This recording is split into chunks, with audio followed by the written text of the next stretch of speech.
Makamoini. La France jette l'éponge. Le Qatar tranche. Les États-Unis d'Amérique s'imposent. Monsieur Joseph Kabila écarté et monsieur Paul Kagame neutralisé et monsieur Corneille Nangaa plaire. Et qu'est-ce qui se passe, mes chers amis, mes chers compatriotes congolais?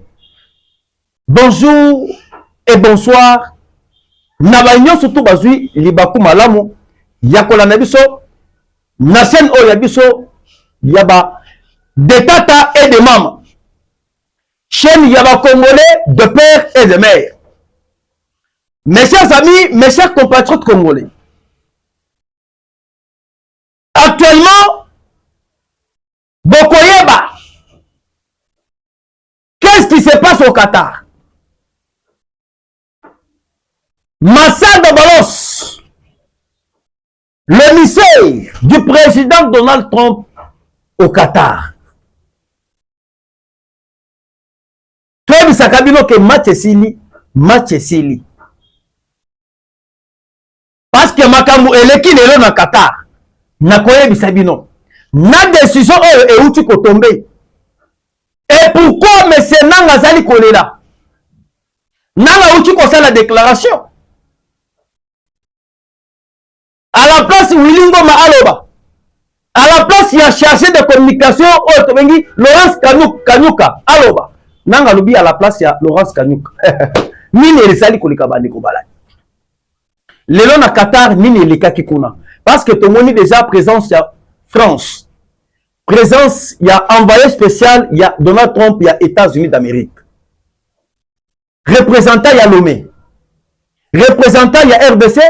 Non, représentant, il y a Rwanda. Où est la place de l'AFC Fleuve Congo? Bokoyeba. Alors, je pense que le long, mes chers amis, mes chers compatriotes congolais, donc on est capable de développer Nabino 3 points à l'ordre du jour. Il y a les bosses qui repartagent Nabino na réunion ou l'équipe na Qatar. Parce que alors match ici et Sili. Match et Sili parce que oh to commis comme ça là et commis ba variété. Décision ligne est tombée. Et la deuxième des choses to kolobela na oh etali déclaration il y a monsieur Corneille Nangaa. La déclaration il y a Nanga Lobini. Et pourquoi monsieur Nanga commence à pleurer? Pour la construction qui s'est reçue, c'est la directrice générale, Madame Fatoum. Oh, Azali, directrice. Oh, directrice, il y a tous les biens. Il y a Madame Olive Lembe Kabila. Batouana va les marater. Batouana pour ça n'a pas que. Eyinda. Mais pourquoi Baouti Kokanga directrice, il y a tous les biens, il y a Madame Olivier Mikabila. Aimez et partagez notre émission. N'oubliez pas de vous abonner massivement. Et n'oubliez pas toujours, mes chers amis, de laisser vos commentaires.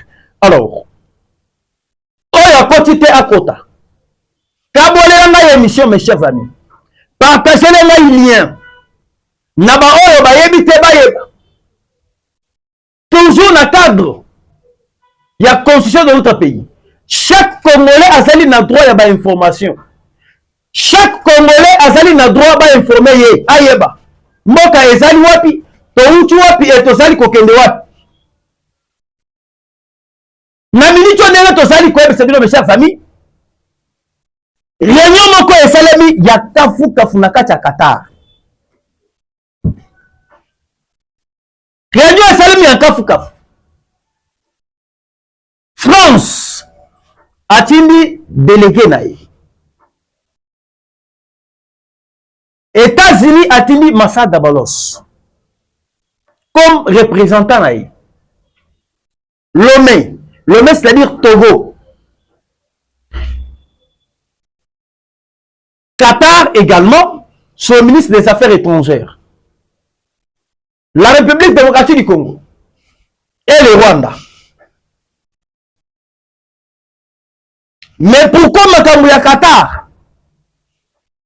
Tomoni va représenter il y a AFC Fleuve Congo tomoni ba représentant te ya M23 nde bisika boyoki milelo na milelo ekoteli bango biso toyebisaki bino vous êtes devant un politicien, vous êtes devant un fils ya mutu oyo asala politique elekela na bamindele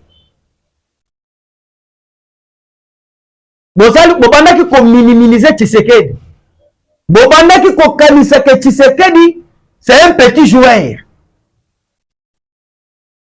Botuna histoire bayebisa bino makambo ya Mobutu lorsque Etienne Tshisekedi azalaki opposant Mobutu asala boye Mobutu alela mais ebongo mwana na ye oyo ye moko abokoli ndenge toyebisaka bino ke mwana ya nkoi azali nkoi, mwana wa ntambwa uji ntambwa.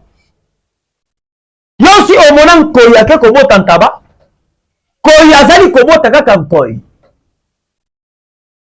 yango omoni lelo oyo banyama nyonso wana badestabilize bango sikoyo boyoka makambo oyo eleki na Qatar parce que na minute oyo chaque structure ya Afrique ezalaki représentée. Les États-Unis ont été représentés par Massad Dabalos. L'Union européenne a été représentée par la France. L'Union africaine, tu veux voir Tshisekedi. Makambo oyo ezali koya na alir mususu. L'Union européenne bazala qui représentait l'Union africaine, non je m'excuse, bazala qui représentait par le Togo. La RDC, le pays agressé par le Rwanda, a été représenté. Le vrai agresseur va attendre déjà piège. Et la minute où le président Tshisekedi devient vainqueur. Le lot finit la régrégation.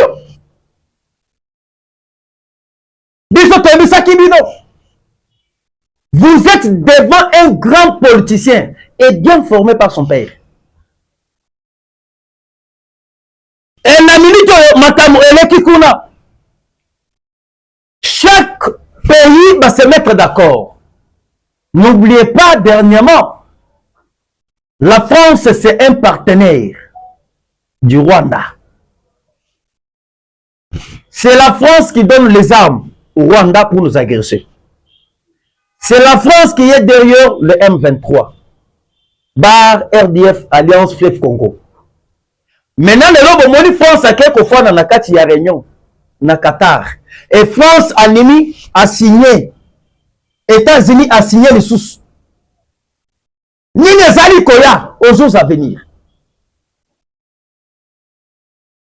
Na minute oyo ndenge tozali koloba na bino awa bato bazali na kati ya kolela nanu totouche na point oyo nanga sali déclaration te avant de toucher point il y a déclaration il y a M. Corneille Nang qui dit d'abord la décision il y a réunion oyo eutu kosalema na Qatar France à l'obinini États-Unis à l'obinini.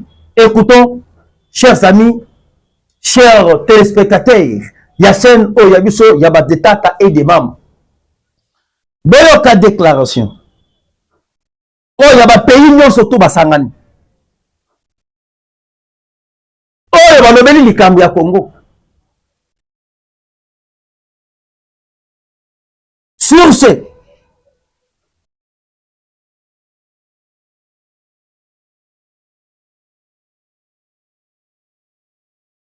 le Rwanda n'a pas d'espoir.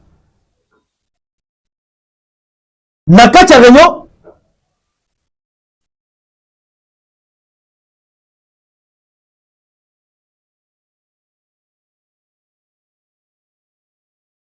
une déclaration a été faite, une déclaration commune. On a parlé sur le conflit entre la République démocratique du Congo et le Rwanda. Conflit dans l'Est de la RDC.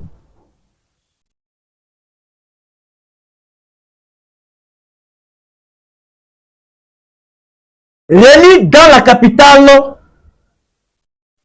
Qatari, des représentants du Rwanda, de la RDC, du Qatar, des États-Unis d'Amérique, de la France et du Togo ont réaffirmé leurs engagements communs en faveur de la paix et de la stabilité dans la région des Grands Lacs.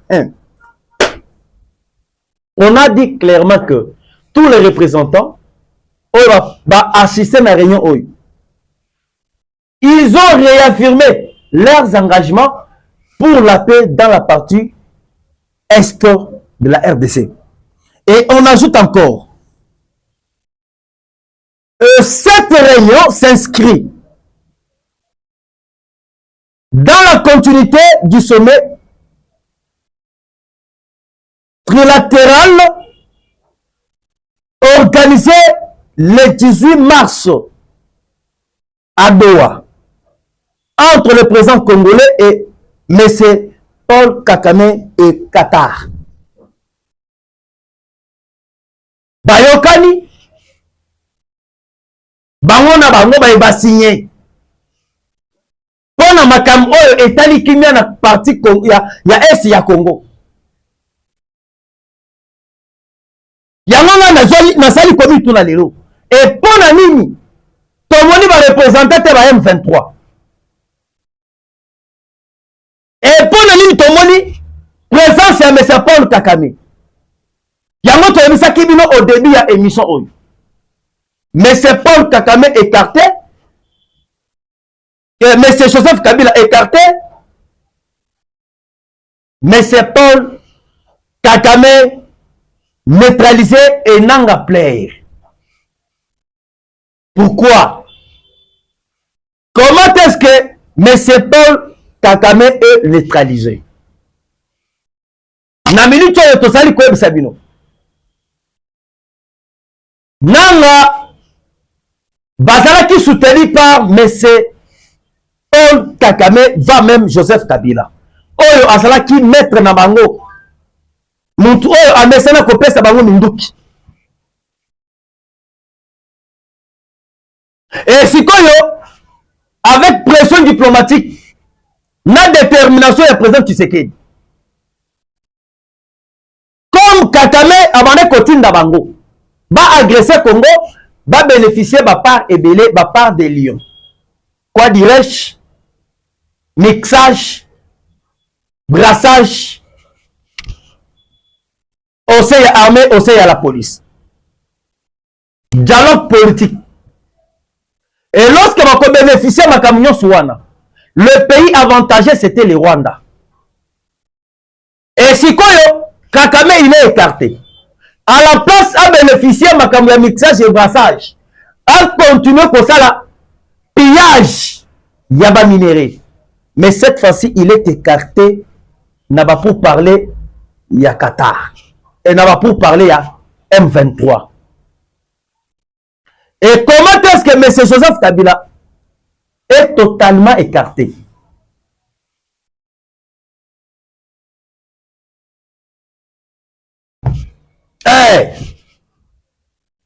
Yango moyoki Kabila azali écarté. Joseph Kabila azali écarté de quelle façon? Na minute oyo que le M23 otozali kotanga AFC Congo ezala qui composé na deux branches. Première branche ezala qui branche ya rébellion qui est soutenue par Kagame et Kakuta Museveni. Deuxième branche, branche ya AFC Fleuve Congo, représentée par M. Corneille Nangaa. Et ça qui dirigé par M. Joseph Kabila, na M. Moïse Katumbi. Maintenant, le président Tshisekedi, à la place à négocier dans le M23. Avant Kosolona Bango. Parce que ceux qui ont mis Kosolona M23, c'est Kagame qui va avantager. On sait, il y a armée Nabiso. On sait, Il y a partie Est, il y a RDC, à travers l'accord de l'Émirat. Oyo Mouzé a signé, il y a coupé 300 km². Et le président Tshisekedi a beau qu'on signe et a beau qu'on coûte la M23, mais a préféré qu'on coûte directement avec les Rwandais. Cet épisode-là, nous avons déjà écarté. Dans l'épisode, il y a Joseph Kabila. Pour signifier comment est-ce que Joseph Kabila a été écarté. Kabila a été écarté parce qu'à la place, tant qu'il y a un dialogue politique, tant selon la bango, tant qu'il y a un partage, il y a un poste gouvernemental. Tant qu'il y a un partage, il y a une entreprise publique, il y a l'État. Pour négocier dans bango, et pour négocier le dialogue direct aux États-Unis d'Amérique, au Qatar. Il y a un moment là où on prend des grandes décisions. Bango nyon surtout bazali écarté. Ni Kabila, ni Nanga, personne ne s'est jamais représenté là-bas. Yango sikoyo boyoki lelo, mais c'est colonel Nanga bandi kolelo. Nanga alobini. Mais c'est Nanga commence à pleurer. Oh, ezali kolela ya kimukolo. Soki boyoki, Nanga sali déclaration. Ezali kolela ya kimukolo. Nano aleli ta kolela.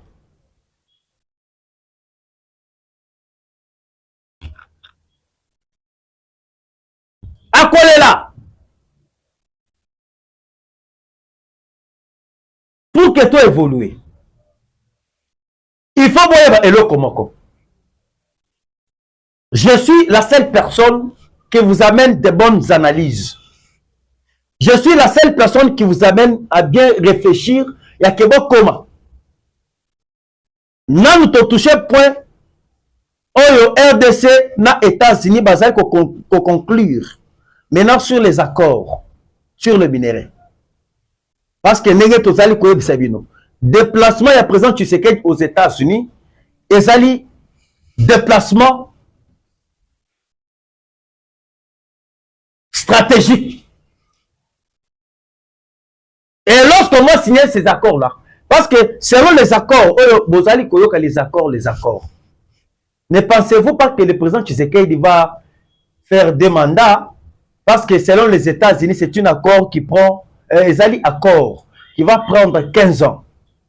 Accord Oyo et Koza 15 ans. Vous pensez que le président Tshisekedi va quitter le pouvoir comme ça? Et si quoi boyo kamakabu nanga uti koloba. Nanga alobi pambate na minute oyo boyebi déjà que Bertin Bissimo Willy Ngoma bango ba préféré bazonga na mboka ya Rwanda basala exil. Basala exil.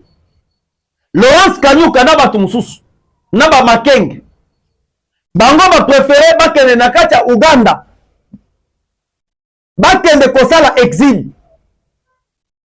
Et si quoi est comme la tour ya Nanga Nanga kobo koloba keno ngape nazo kende na kende kofana na kati ya Rwanda bayebise ke awa place ya kofana na kati ya Rwanda ezate lelo babaluke ba Rwanda babaluke li Nanga boyebi yango te ba Rwanda babaluke li Nanga biso tobisaki bango Nanga azali koki vite. Et lorsque lelo babaluke li Nanga c'est pas se ba comprendre que soki lelo Nanga accueille na kati ya Rwanda comme bazali ko créer tribunal international na kati ya Congo bako juger batu awa ndenge bako juger batu awa Rwanda zolinga mena abima lokola azali innocent alors bakeno jamais na akoki ko protéger Nanga te soki a protéger Nanga c'est-à-dire bango ne bako sala à la base yango bouti koyoka actuellement mes chers amis makambu ezali koyinde na sikoyo Nanga pour que vous compreniez que Nanga a commis na suka boyoka déclaration ya monsieur Corneille Nanga.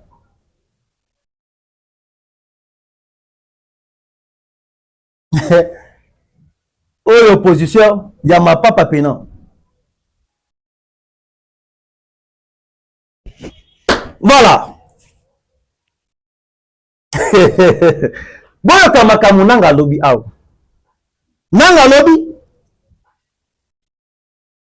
La guerre va continuer.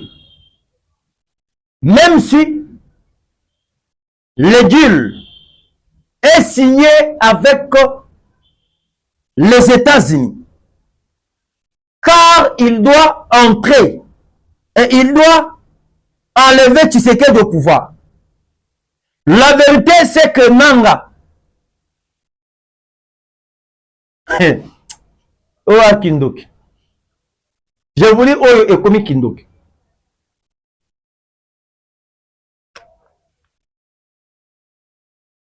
Nanga lobi ata l'autre signé deal. Il y a États-Unis avec les et la RDC. Objectif naye ezali ya keno aya kolongola Tshisekedi au pouvoir. Nde makambo nanga lobi yango wana. Oyo ezali kolela ya kimukolo.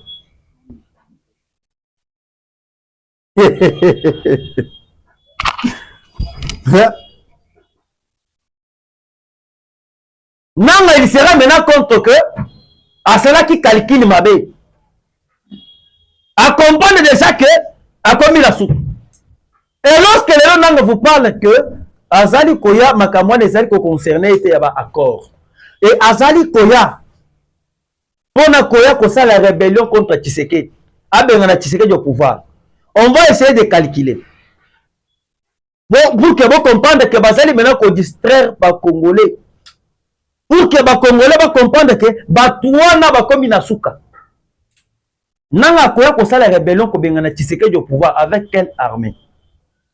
Parce que Kakame Yawana Azali représenté Nakacha Doha, Nakacha États-Unis d'Amérique. Et d'ici là, les deux mains, Bazali ko signé maintenant accord de paix, accord Yasuka. Pour Namakabo Etali Bitumba, il y a partie Est, il y a RDC. Et si Koyo, Nanga Azali Kolobakeno Azali ko ça la rébellion à Kobengana Tshisekedi na armée nini. Parce que Kakame Ndenge Azali wana Kagame a ligne maintenant à se retirer. Par rapport à la pression des États-Unis. France, Yépe de l'autre côté à se retrouver dans Katia, Qatar. Dans Qatar, France a quelqu'un qui signé. Comme représentant de l'Union européenne. Batou Basali ko soutenir maintenant Rwanda avec les armes. Et Rwanda a Kamati Minduki à soutenir Oyo Tobengi. Le M23, c'est la France. Et si quoi, une minute, France a signé. Union africaine a signé représenté par le président Yatogo. RDC va signer, Rwanda va signer. Match ezali o. Si quoi, nanga zali koya nanani.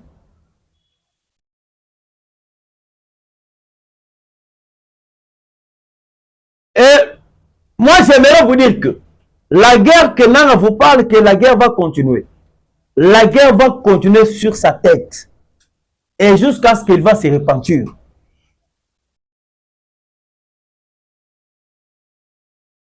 Nanga comme il a ebembe.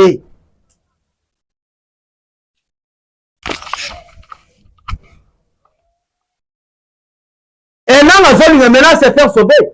Naba diaspora. Dernièrement, a même qui va diaspora beaucoup la Belgique, la France et tout consort. A aussi bango que non, nazo comme président. A quelque promettre na ba diaspora wana ya nzala wana.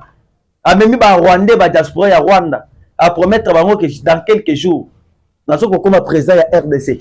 Beaucoup comme ba DG, beaucoup comme ba ministre. Et le local qui est changé.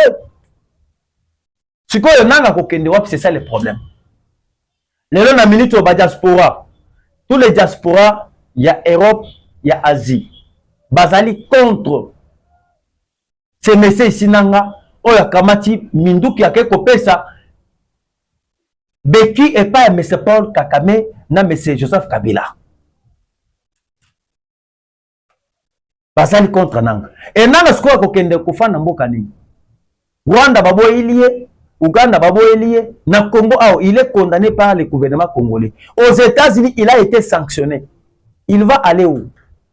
Yango moni asali déclaration, c'est parce que amoni azoko luka ba pese beki ba koki ko limisa parce que ce que moi je suis en train de voir Nanga azali déjà totalement coincé. Pourquoi? Parce que tous ses biens ezali bloqués, résidence na ezali confisquée, il est condamné. Mais comment qu'on sait la déclaration d'une manière que le gouvernement congolais peut lui pardonner, le gouvernement congolais a koki ko peut accès à restituer ba bien naïe et ezali bloqué. Rappelez-vous dernièrement, mais c'est Joseph Kabila est allé chercher le ministre des Affaires étrangères à Belgique. Il y a Kosenge et Laye, Bakende Kokutana, président Tshisekedi.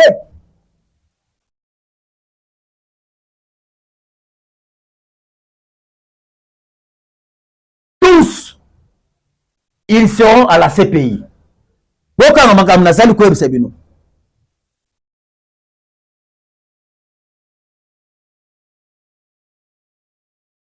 Bakokana Mabango Nyonso. Ceux qui ont une détermination, les États-Unis, Azali Nayango. Pour les Bitouma ya Congo, tu ne peux pas y croire. Batouana Bazali totalement coincé. Kakame et Bisbango, non, c'est fini. Il n'y a pas, je vous ai tant supporté, je n'ai pas le temps.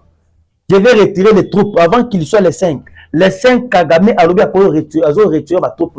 Lorsqu'ils vont signer l'accord de paix le 2 mai, c'est fini. Maintenant, mon union sont comme Luka. D'une manière, il y a qu'on s'est sauvé.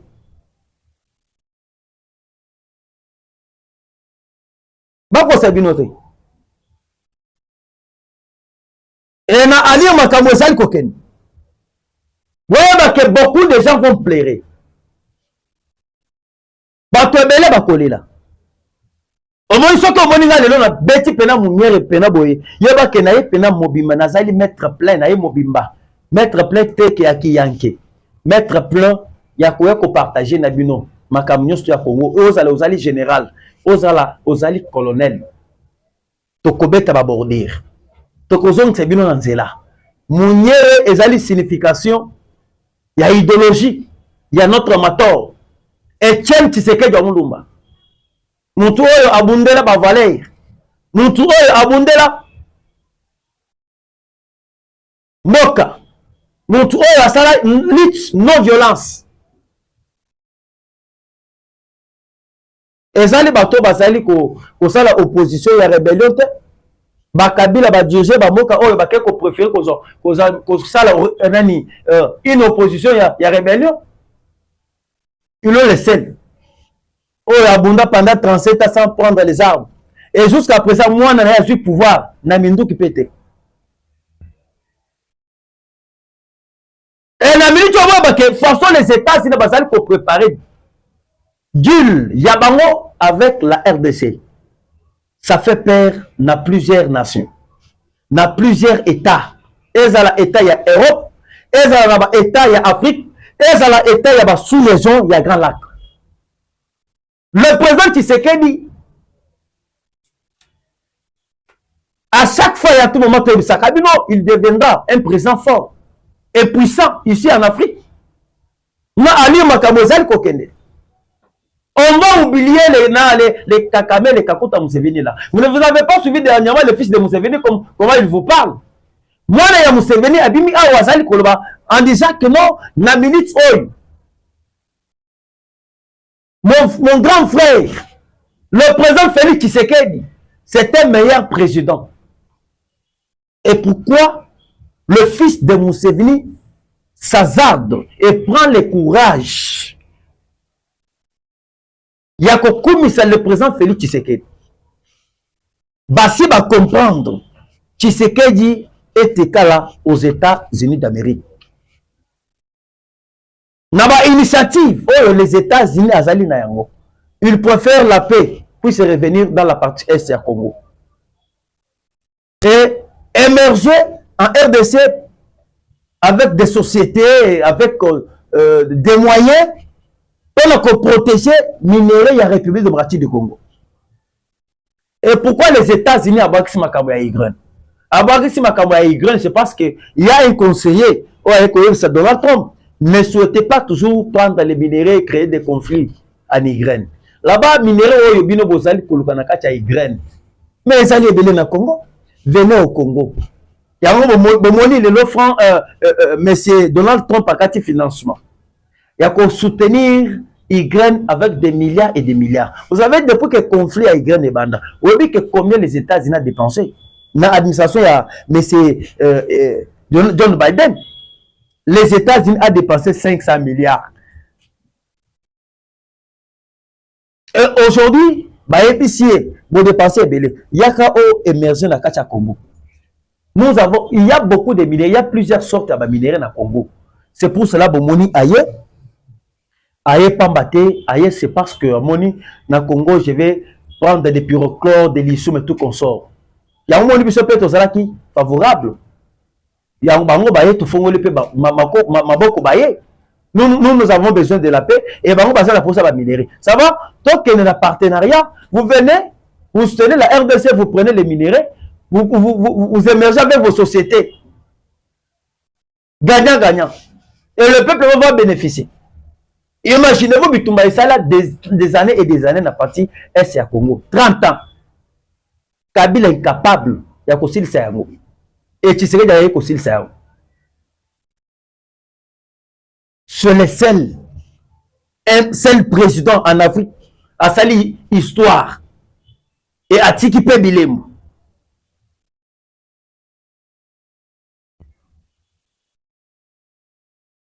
Yango Boyoki. Moïse Monindela, il a sali conseiller ya Katumbi. Alors,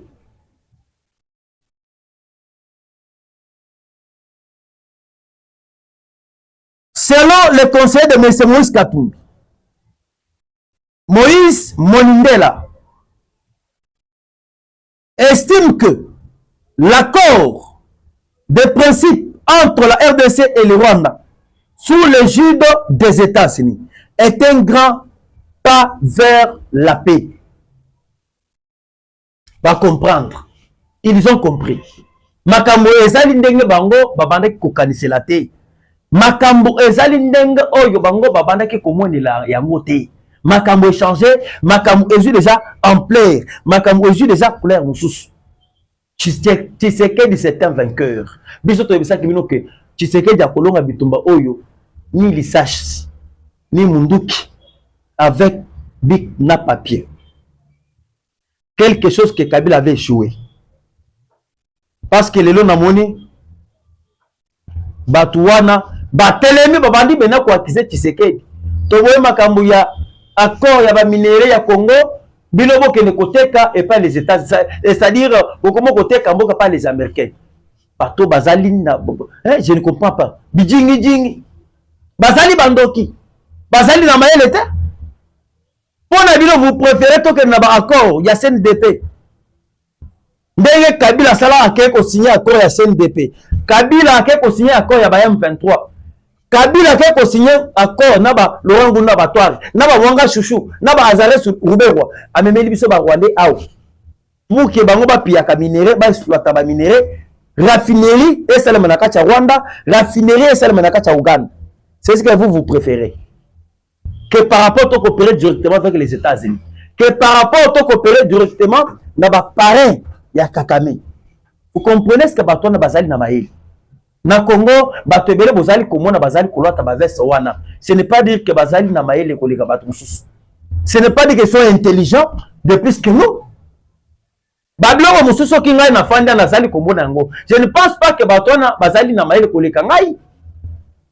Bazali na maël, c'est parce que balaki ba veste, baluki ba conseiller, baluki ba parsec et puis nous bomoni que bazali na maël.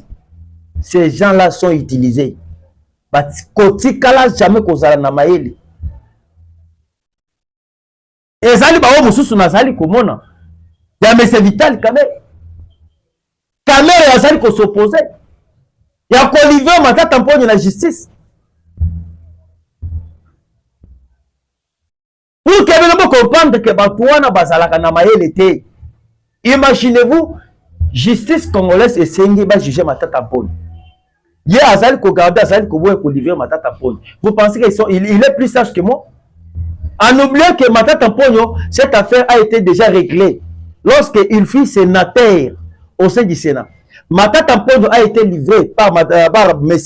Batuluko lorsque Bahati Luko Basala qui président ya Sénat alivra qui déjà matata mponi na justice congolaise balongola qui déjà militaire à matata mponi mais lelo na législative otozali na yango bazali kolobaka non et il faut que baba respecter militaire matata mponi tout consort est-ce que caméra azali na mayeni caméra azali na mayeni mutu basi balongola qui déjà militaire babengisa déjà na cour bajija ye et dossier ezali traîner jusqu'à présent na cour et bino bozali koloba que non bokolongola ye humilité te.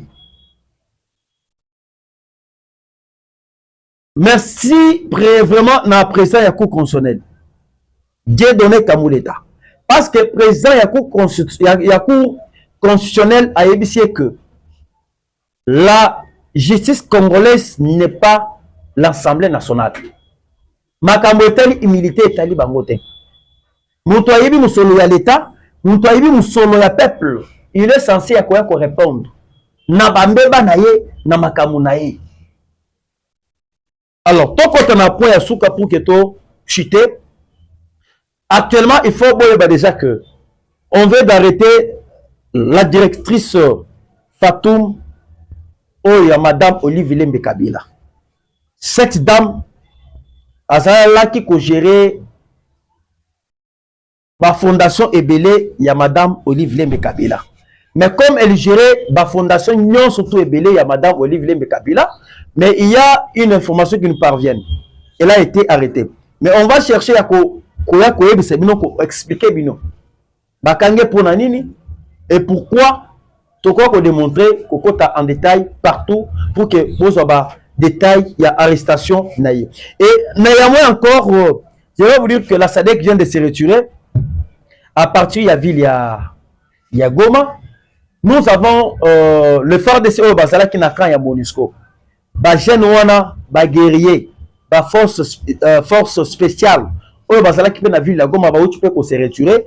Actuellement, ils sont dans la capitale.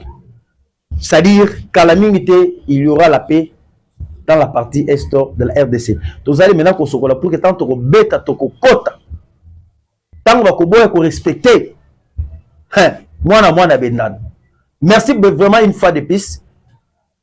Oh les alliés abino, moi mboka Olivier de Tata et de Mam.